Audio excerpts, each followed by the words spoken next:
I could go on about this nightmare, the blacklists, the secret prisons, the Sandinista-directed mob violence.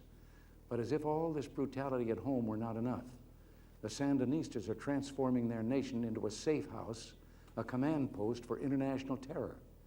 The Sandinistas not only sponsor terror in El Salvador, Costa Rica, Guatemala, and Honduras, terror that led last summer to the murder of 4 U.S. Marines in a cafe in San Salvador. They provide a sanctuary for terror. Italy has charged Nicaragua with harboring their worst terrorists, the Red Brigades. The Sandinistas have even involved themselves in the international drug trade. I know every American parent concerned about the drug problem will be outraged to learn that top Nicaraguan government officials are deeply involved in drug trafficking.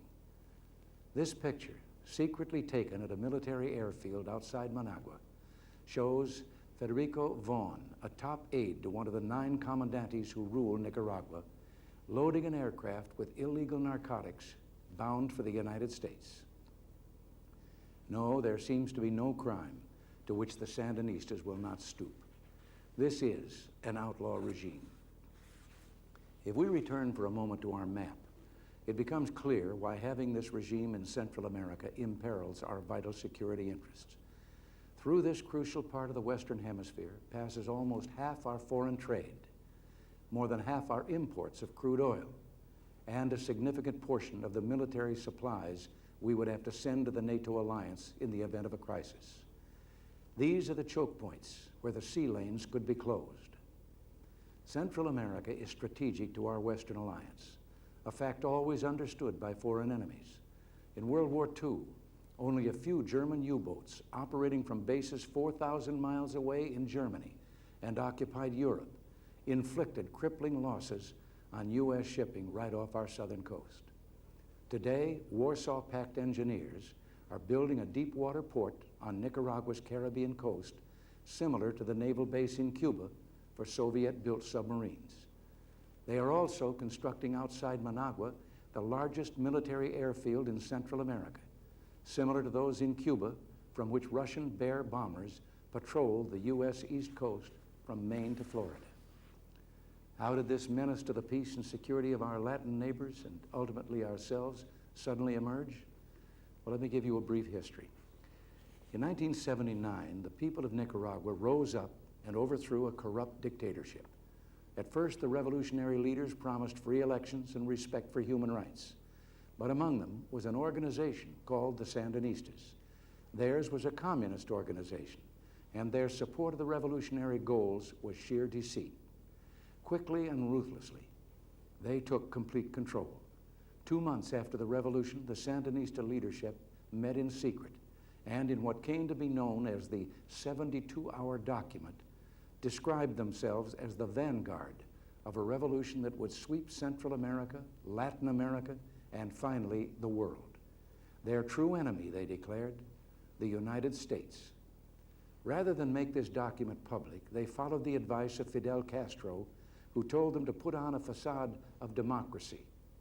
While Castro viewed the democratic elements in Nicaragua with contempt, he urged his Nicaraguan friends to keep some of them in their coalition in minor posts as window dressing to deceive the West. And that way, Castro said, you can have your revolution and the Americans will pay for it. And we did pay for it. More aid flowed to Nicaragua from the United States in the first 18 months under the Sandinistas than from any other country. Only when the mask fell and the face of totalitarianism became visible to the world did the aid stop. Confronted with this emerging threat, early in our administration, I went to Congress and with bipartisan support managed to get help for the nations surrounding Nicaragua. Some of you may remember the inspiring scene when the people of El Salvador braved the threats and gunfire of communist guerrillas, guerrillas directed and supplied from Nicaragua, and went to the polls to vote decisively for democracy. For the communists in El Salvador, it was a humiliating defeat. But there was another factor the communists never counted on, a factor that now promises to give freedom a second chance: the freedom fighters of Nicaragua. You see, when the Sandinistas betrayed the revolution, many who had fought the old Somoza dictatorship literally took to the hills and like the French resistance that fought the Nazis, began fighting the Soviet bloc communists and their Nicaraguan collaborators. These few have now been joined by thousands.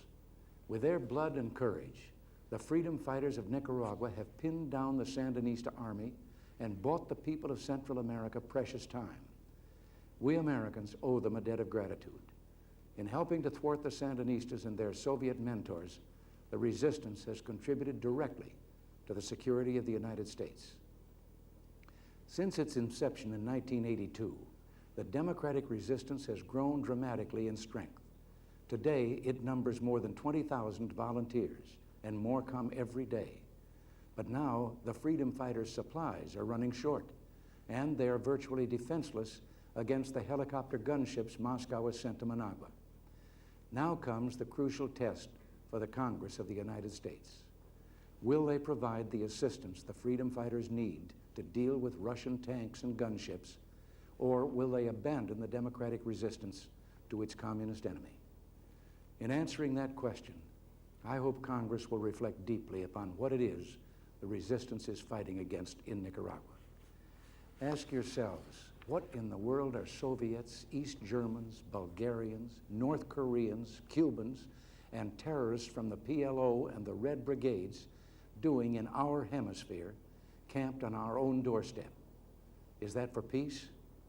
Why have the Soviets invested $600 million to build Nicaragua into an armed force almost the size of Mexico's, a country 15 times as large and 25 times as populous? Is that for peace? Why did Nicaragua's dictator, Daniel Ortega, go to the Communist Party Congress in Havana and endorse Castro's call for the worldwide triumph of communism? Was that for peace? Some members of Congress ask me, why not negotiate? That's a good question, and let me answer it directly. We have sought and still seek a negotiated peace and a democratic future in a free Nicaragua. 10 times we have met and tried to reason with the Sandinistas. 10 times we were rebuffed. Last year, we endorsed church-mediated negotiations between the regime and the resistance. The Soviets and the Sandinistas responded with a rapid arms buildup of mortars, tanks, artillery, and helicopter gunships.